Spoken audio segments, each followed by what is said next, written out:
നമസ്കാരം. ഈ പരാജിതരെയും പേടിച്ച് തൂറികളെയുമൊക്കെ ഇരുമ്പ് തുരുമ്പ് അല്ലെങ്കിൽ ഇരുമ്പ് ഉരുക്ക് വനിത എന്നൊക്കെ വിശേഷിപ്പിക്കുന്നതിനോട് നമുക്ക് ഒരിക്കലും യോജിപ്പില്ല. ഇന്ദിരാ പ്രിയദർശിനി നല്ല പേരാണ്, അങ്ങനെ അങ്ങ് വിളിച്ചാൽ പോരെ, അല്ലെങ്കിൽ മുൻ പ്രധാനമന്ത്രി എന്ന് വിളിക്കാം. സ്വന്തം സുരക്ഷാ ഉദ്യോഗസ്ഥരാൽ കൊല്ലപ്പെട്ട് സിഖ് വിരുദ്ധത മാത്രം കാണിച്ച് നടന്ന, ഇന്ത്യ വിരുദ്ധത മാത്രം കാണിച്ച് നടന്ന ഇവരെയൊക്കെ നമ്മൾ ഉരുക്കു വനിത എന്നൊക്കെ വിളിക്കുന്നതിനോട് പൂർണ്ണമായി വിയോജിക്കുന്നു. ഇവരുടെ ഒരു ചരിത്രം ഇപ്പോൾ സമൂഹ മാധ്യമങ്ങളിലൂടെ പ്രചരിക്കുന്നുണ്ട്. 71-ലെ റീകൺസലൈസേഷന്റെ ഭാഗമായി ഇന്ത്യൻ മിലിറ്ററി കറാച്ചി വരെ എത്തിയിട്ട് ഓർഡർ ബാക്ക് ചെയ്ത വനിത. ഇവരുടെ ചരിത്രമാണ് കേട്ടോ. അതായത് ഇന്ത്യൻ സൈന്യം പാകിസ്ഥാനെ ആക്രമിക്കാതെ കറാച്ചി വരെ എത്തിയിട്ട് പറഞ്ഞു തിരിച്ചു പോകുന്നോളാം. ഇന്ത്യ സീസ് ചെയ്ത ഏതാണ്ട് 90,000 പാക് പട്ടാളക്കാരെ ഒരു കാര്യവുമില്ലാതെ തിരിച്ചു വിട്ടു. ഒന്നും ചെയ്യേണ്ട, നിങ്ങൾ പൊക്കോളാൻ പറഞ്ഞു. അവരൊന്നും ചെയ്യണം എന്നല്ല, പക്ഷേ അതൊരു വളരെ കൂളായിട്ടാണ്, നിങ്ങൾക്ക് പ്രശ്നമൊന്നുമില്ല, നിങ്ങൾ വീട്ടിൽ പൊക്കോന്ന് പറഞ്ഞു വിട്ടു. പാകിസ്ഥാന്റെ കൈവശമുണ്ടായിരുന്ന നമ്മുടെ 54 ധീര ജവാന്മാരുടെ മോചനത്തിന് ശ്രമിക്കാതെ ഒടുവിൽ അവർക്ക് എന്ത് സംഭവിച്ചു എന്ന് ഇന്നും ചരിത്രത്തിൽ ഇല്ലാത്തതിന് കാരണക്കാരിയായ വനിത. ഇവരാണ് ഉരുക്ക് ലേഡി ഇന്ദിരാ പ്രിയദർശിനി. പാകിസ്ഥാൻ ഒരു ആണവരാജ്യമാകാതിരിക്കാൻ ഇസ്രായേൽ തന്നെ നേരിട്ട് അവരുടെ എൻറിച്ച്മെന്റ് ഡിസ്ട്രോയ് ചെയ്യാമെന്നും അതിനായി ഇസ്രായേൽ ജെറ്റ് ലൈനറുകൾക്ക് ഇന്ത്യയിൽ റീഫ്യൂവൽ ചെയ്യാനെങ്കിലും സമ്മതിക്കണമെന്ന് ആവശ്യപ്പെട്ടപ്പോൾ വിസമ്മതിച്ച വനിത. ഇതിനെല്ലാം അപ്പുറം അടിയന്തരാവസ്ഥ പ്രഖ്യാപിച്ച് സ്വന്തം ജനങ്ങളെ തന്നെ കൊന്ന് ക്രൂരമായി പീഡിപ്പിച്ച വനിത.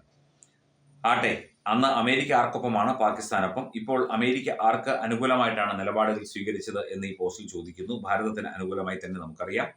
ഡൊണാൾഡ് ട്രംപ് തള്ളിയതിനപ്പുറം ഭാരതം വെടിനിർത്തൽ ധാരണ ഉണ്ടാക്കിയത് മൂന്നാം കക്ഷിയുടെ ഇടപെടൽ ഇല്ലാതെയാണെന്ന് വ്യക്തം.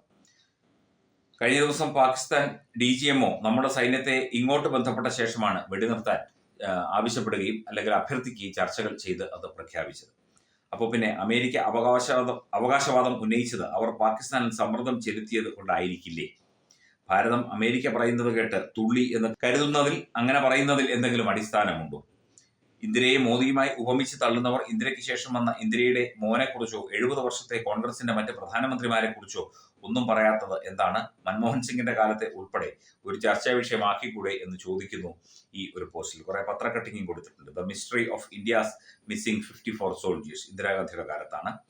The true story of India's decision to release 93,000 Pakistani POWs after 71 war തുടങ്ങിയ വിശദാംശങ്ങളും പത്രവാർത്തകളും ഇതിൽ കൊടുത്തിട്ടുണ്ട്. അതായത് ഇന്ത്യയെ വികസിപ്പിച്ചവരല്ല, അല്ലെങ്കിൽ ഇന്ത്യക്കൊപ്പം നിന്നവരല്ല, ഇന്ത്യയെ ചതിച്ചവരും ഒറ്റുകൊടുത്തവരുമാണ് കുറെ കാലം നമ്മുടെ രാജ്യം ഭരിച്ചത്. അത് കോൺഗ്രസ് കൂട്ടുനിൽക്കുന്നവരുമാണ്. അവരുടെ ബാക്കി തലമുറയും ഇപ്പോൾ ഉണ്ട്. പുതിയ പ്രധാനമന്ത്രിയാകാൻ ശ്രമിക്കുന്ന ചില ആളുകളൊക്കെ ഉണ്ട് എന്നതും വാസ്തവമാണ്. അപ്പം അത്തരക്കാരെ അയൺ ലേഡി, ഉരുക്ക് ലേഡി എന്നൊക്കെ പറയാൻ അല്പം വിഷമമുണ്ട്, സങ്കടമുണ്ട്.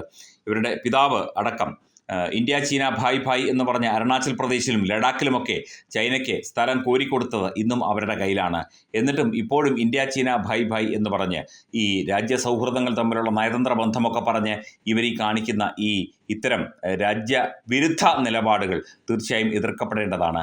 ഇവരൊക്കെ കിട്ടുമാൻ ചെമ്പുതകട് കുഴിച്ചു വെച്ചതുപോലെ ഞാനായിരുന്നു ഇന്ത്യ, ഞാനില്ലായിരുന്നെങ്കിൽ ഇന്ത്യ ഇല്ലായിരുന്നു എന്ന് എഴുതി വെച്ചിട്ട് പോയവരാണ്. ആ തെറ്റായ ചരിത്രമാണ് നമ്മൾ പഠിച്ചത്, ഇപ്പോഴും നമ്മൾ പഠിച്ചുകൊണ്ടിരിക്കുന്നത്. അതൊക്കെ മാറേണ്ടിയിരിക്കുന്നു. ഈ യുദ്ധമുഖത്ത് ഇത്തരം കാര്യങ്ങൾ ചർച്ചയാക്കുന്നത് ശരിയാണോ എന്ന കാര്യം അറിയില്ല. എങ്കിലും ചരിത്രം തന്നെയാണ്, യാഥാർത്ഥ്യം തന്നെയാണ്, സത്യം തന്നെയാണ് എന്നുള്ള കാര്യം നമ്മൾ ഓർമ്മിച്ച് മതിയാകും. തുമ്പമൺ ശ്രീ വടക്കുംനാഥൻ ക്ഷേത്രം, അമ്പലക്കടവ്, പത്തനംതിട്ട. ശ്രീമദ് സ്കന്ദപുരാണ മഹാസത്രം. നമസ്കാരം, ഞാൻ രജിത്ത്, LMRK ഫൗണ്ടർ, മുരുകഭക്തൻ. തുമ്പമൺ വടക്കുംനാഥ ക്ഷേത്രത്തിൻ്റെ ആഭിമുഖ്യത്തിൽ സ്കന്ദ മഹാഹോമം നടക്കാൻ പോവുകയാണ്. അതിൽ മെയ് 16-ാം തീയതി ഞാനും ഒരു അതിഥിയായി എത്തുന്നുണ്ട്. കേരളത്തിലും മുരുകഭഗവാന്റെ ഒരു എനർജിയുടെ ഒഴുക്കിൻ്റെ ഒരു തുടക്കം കുറിക്കലായി തന്നെ ഇതിനെ നമുക്ക് കണക്കാക്കുന്നതാണ്. അത് വളരെ ആത്മീയ രംഗത്ത്, ഊർജ്ജരംഗത്ത്, കേരളത്തിൻ്റെ ഊർജ്ജരംഗത്ത് വളരെ ഇമ്പോർട്ടൻ്റായ കാര്യമാണ്. അതുകൊണ്ട് ആ ദിവസം നിങ്ങളെല്ലാവരും വന്ന് ആ ഭഗവാന്റെ അനുഗ്രഹം കിട്ടാനും അതിനുവേണ്ടി ശ്രമിക്കണം എന്നുള്ളൊരു ആഗ്രഹത്തിലാണ് ഞാൻ ഈ വീഡിയോ ഇടുന്നത്. അപ്പോൾ മെയ് 16-ാം തീയതി ഞാൻ അവിടെ ഉണ്ടാവും. നമുക്കെല്ലാവർക്കും നേരിട്ട് കാണാം. എല്ലാവർക്കും മുരുകന്റെ അനുഗ്രഹം കിട്ടട്ടെ. ഓം ശരവണ ഭവായ നമഃ.